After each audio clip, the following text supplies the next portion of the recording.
কি সুন্দর করে জাতির উদ্দেশ্যে আমার কাছে মনে হলো বাংলাদেশের প্রেসিডেন্ট জাতির উদ্দেশ্যে ভাষণ দিচ্ছেন। বক্তব্য উনি বলেছেন বাংলার জনগণের কথা, জাতীয় রাজনীতির কথা, আমার বাঁশখালীবাসীর দুঃখ দুর্দশা ব্যথা বেদনা আগামী দিনের আকাঙ্ক্ষা সবকিছু নিয়ে বক্তব্য রেখেছেন জনাব জহিরুল ইসলাম। আমি বসে বসে চিন্তা করছিলাম আর মোলাকাবায় বসলাম। আমার মনে হলো জহিরুল ইসলাম আগামী দিনে বাঁশখালীর দাঁড়িপাল্লা নিয়ে এমপি নির্বাচিত হয়ে যাবে ইনশাআল্লাহ।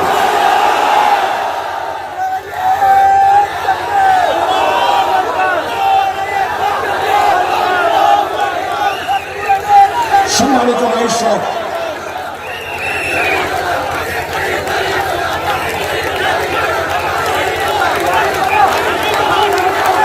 কিছুক্ষণের মধ্যে আজকের প্রধান অতিথি আসবে। আমি স্লোগান দেব, আমি আজকে স্লোগান দেব। স্লোগান কাকে বলে শিখাই যাব। প্রধান অতিথি আসবে ইনশাআল্লাহ। আমরা কোনদিন চিন্তা করতে জানবে যেইখানে জামাত ইসলামী সেইখানে বীর মুক্তিযোদ্ধা বাংলাদেশের স্বাধীনতার ঘোষণার শহীদ রাষ্ট্রপতি জিয়াউর রহমানের সাথে যিনি সঙ্গী হিসাবে পরামর্শদাতা হিসাবে বীর মুক্তিযোদ্ধা বীর বিক্রম কর্নেল উনি আহমদ ছিলেন।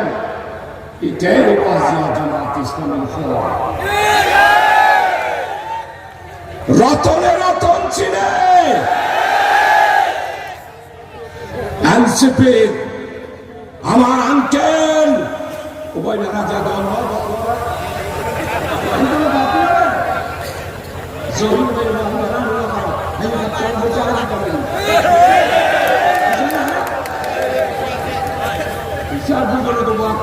মানুষ আমার আঙ্কেল নাহেদ রতনে রতন ছিলেন, কারো সাথে যাই নাই।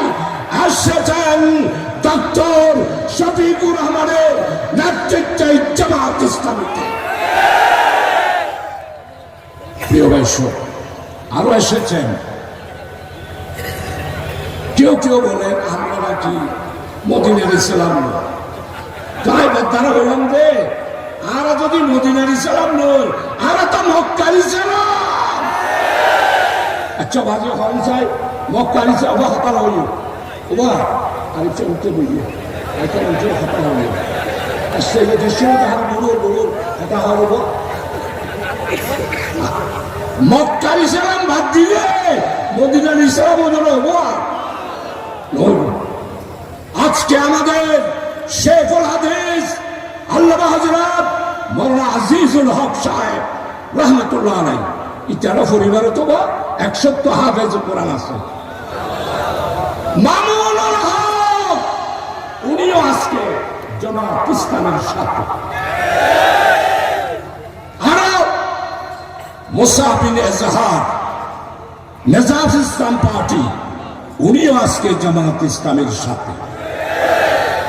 প্রিয় ভাইরা বাঁশখালীবাসীও এর ফরন অভিযোগ আবাজি ক্ষমতা ধরল আইব।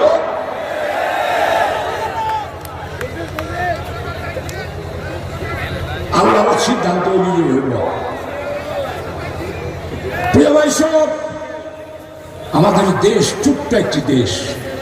এশিয়া উপমহাদেশের মানচিত্রে আলপিন্ডিও এই দেশটাকে খুঁজতে বড় কষ্ট হয়, কিন্তু 56,000 বর্গ মাইলের মধ্যে আমরা 18 কোটি মানুষ বসবাস করছি। আজকে স্বাধীনতার 54টা বছর আন্দোলন হলো, সংগ্রাম হলো গণতন্ত্রের জন্য, মানুষের ভোটাধিকারের জন্য। 1971 সালে আমার দামাল মুক্তিযোদ্ধারা শহীদ প্রেসিডেন্ট জিয়াউর রহমান আজকে যিনি প্রধান অতিথি আসবেন, বীর বিক্রম কর্নেল নিয়ামত শেখ। মুক্তিযোদ্ধারা রক্ত দিল, এক সাগর রক্তের বিনিময়ে, রক্তে কিনা লাল সবুজের পতাকা আমার এই প্রিয় জন্মভূমি বাংলাদেশ। অজালিকার ফাটি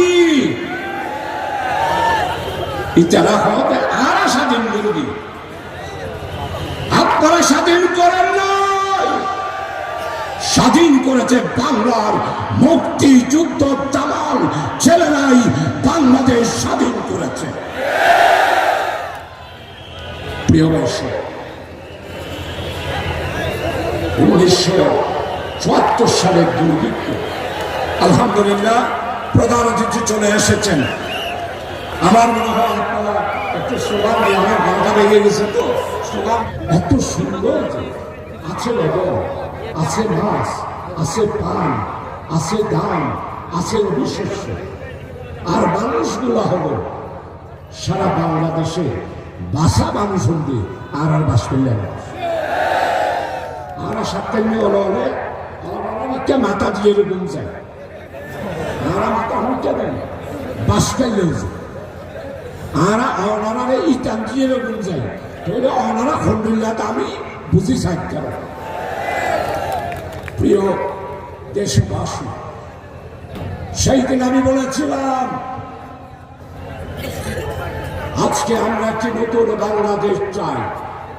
এই বাংলাদেশটা কেমন?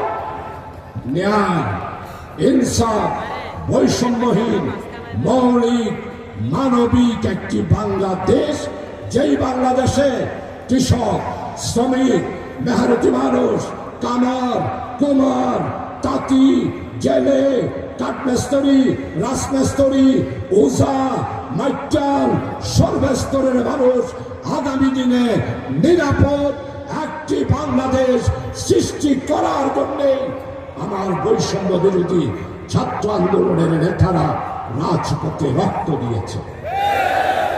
2000 আমার ছেলে, আপনার ছেলে রাজপথে রক্ত দিয়েছে। 40,000 আমার দামাল ছেলেরা আহত হয়েছে। খনিকার ট্যাং নাই, খনিকার হাত নাই, কষ্ট লাগে। আমি ওসমান হাদি জানাজায় গিয়েছিলাম। জানাজায় যাওয়ার পর আমাদের মাননীয় প্রধান অতিথি কর্নেল অলি আহমদ এখন আমাদের সামনে উপস্থিত হয়েছেন। প্রধান অতিথি এসেছেন, আমার পরম শ্রদ্ধাভাজন ব্যক্তিত্ব। কালকে 20 জনে মিলে আমরা চন্দনাইশে গণসংযোগ করেছি, গণজোয়া। আল্লাহর মেহেরবানি, ওনার সুযোগ্য সন্তান অধ্যাপক কুমার ফারুক যেমন উনি ছেলেও ঠিক তেমনি। আমি কালকে বলে এসেছি আপনার ছেলে ইনশাআল্লাহ আগামী দিনে পার্লামেন্টে চন্দনাইশে আপনার প্রতি ছাতা মার্কা নিয়ে ইনশাআল্লাহ এমপি নির্বাচিত হবে ইনশাআল্লাহ। উনি ওনাকে কথা দিয়েছি, তা জিয়াই ওনার জিয়ান হইতাম স্যার। আপনারা যারা বাসকারী রয়েছে আজকে এখানে আছেন, 54 বছরে বাংলাদেশে 36শে জুলাই জামাত ইসলামের কারামতি আমাদেরকে নিষিদ্ধ করলো। 31শে জুলাই 4:45টার সময় তৎকালীন স্বরাষ্ট্রমন্ত্রী জনাব আসাদুজ্জামান কামাল 14 দলের প্রস্তাবে নিষিদ্ধ করল। 31 তারিখ গেল, 1 তারিখ গেল, 2 তারিখ গেল, 3 তারিখ গেল, 4 তারিখ গেল, 5 তারিখ জাস্ট 4:45টার সময় শেখ হাসিনা বাংলাদেশ থেকে পালাতে বাধ্য হল। আর সেনা প্রধান আমিরে জামাতকে ডেকে বলল, আপনার পার্টির উপর যে নিষেধাজ্ঞা ছিল সেটা তুলে নেওয়া হবে। এর চেয়ে বড় কারামত আর কি হতে পারে? এটাই হলো জামাত ইসলামের কারামত। প্রিয় ভাই, আপনারা অনেকক্ষণ ধরে অপেক্ষা করছেন, আপনারা দীর্ঘক্ষণ বক্তব্য শুনেছেন, প্রধান অতিথি এসেছেন। আমি আর বক্তব্য রাখবো না, শুধু আপনাদের কাছে আবেদন জানাবো, আমাদের ইসা হুজুরের ছেলে সুযোগ্য সন্তান 11 দলীয় জোটের প্রার্থী, দাড়ি পাল্লার প্রার্থী, ডাক্তার শফিকের প্রার্থী, কর্নেল ওলি আহমদ সাহেবের প্রার্থী অধ্যক্ষ জনাব জহিরুল ইসলামকে দাড়ি পাল্লা মার্কায় ও আমার বাঁশখালীবাসী আপনাদের কাছে একটি জহির ভাইয়ের জন্য ভোট ভিক্ষা চাই। আপনারা একটি ভোট ভিক্ষা দিয়ে আমার জহির ভাইকে আপনারা আগামী দিনে এমপি হিসাবে নির্বাচিত করে আপনাদের সেবা করার সুযোগ দেওয়ার আহ্বান থেকে আমি আমার বক্তব্য শেষ করছি। আপনাদের নিকট দোয়া চাই।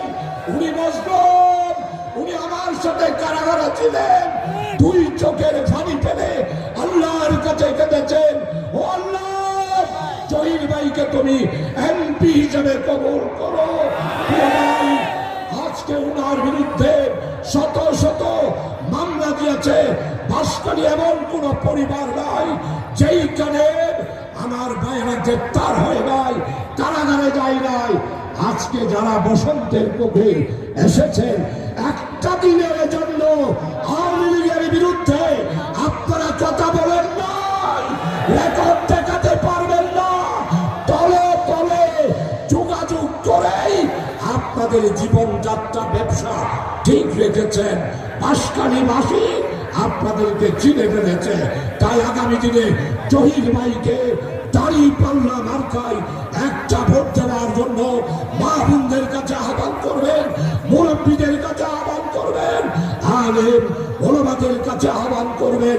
একটি ভোট ভিক্ষা দিয়ে জহির ভাইকে এমপি নির্বাচিত করার জন্য বাঁশখালীর ভাইয়ের কাছে আবেদন জানাইয়ে আর বক্তব্য শেষ করি। আসসালামু আলাইকুম।